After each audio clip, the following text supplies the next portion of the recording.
Welcome home to yourself. Thank you for joining me for the Coming Home to Self Home Yoga Practice Series.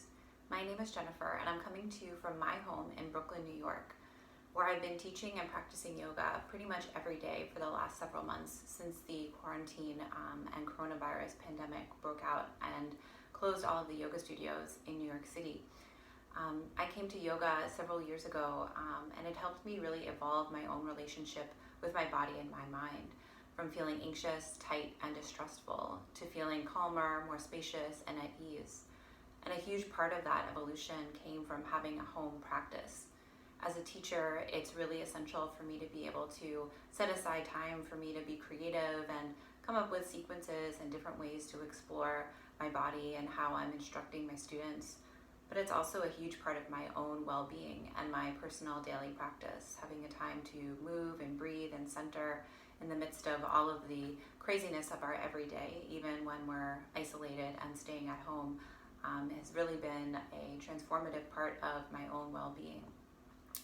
So my goal in this series is to help you establish a home practice as well for the duration of this quarantine as we continue to practice yoga in our homes with or without teachers or other instruction, but also as a lifelong tool for yourself, how you can, like I experienced, come into a greater sense of ease in your own body and mind. And having a home practice is really useful in many ways too. When you're traveling or in a different environment, or maybe you just can't get to class for any reason, if you are having a schedule conflict or travel disruption, being able to roll out your mat wherever you are can really be a wonderful way to ensure that you're getting your daily doses of movement and mindfulness so that you can feel calm and balanced in the face of all of that turbulence. So in order to develop the home practice, we're going to move through the elements of a well-rounded yoga sequence. So there are specific kind of ways that we can transition through the postures that ensure that we warm up the body properly and allow for kind of certain flow to our practice.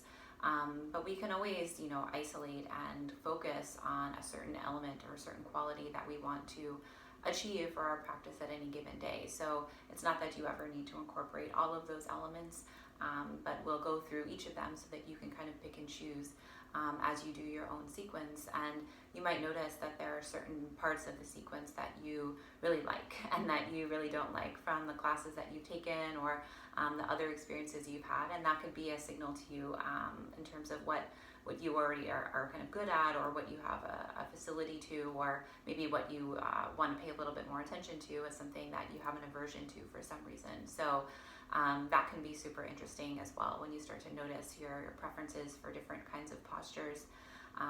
And the way that we'll move through those elements is actually through the 5 elemental model that the teachings of Ayurveda include in all of their philosophy.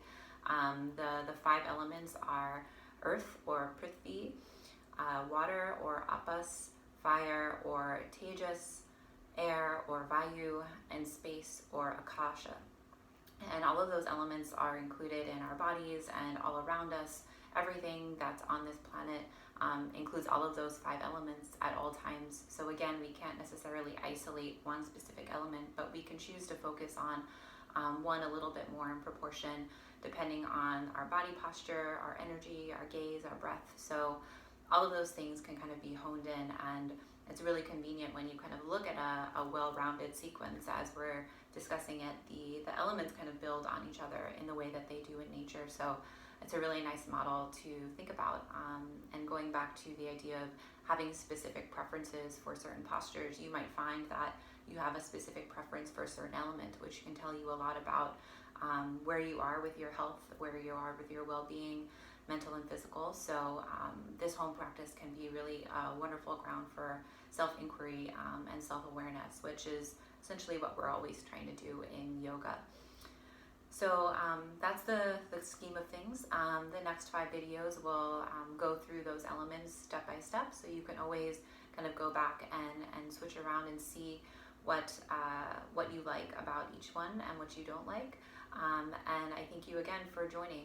I really hope that this series helps you to cultivate the tools that you need to feel safe and confident in your yoga practice, and you really can't make any mistakes with this stuff. So have fun, be playful, be creative, and I hope that you continue to practice at home for the rest of our time at home, but also for the rest of your life, so that you really do feel at home, not just on your yoga mat and the space where you practice yoga, but in this body that you're living in all day long. So thank you. Namaste.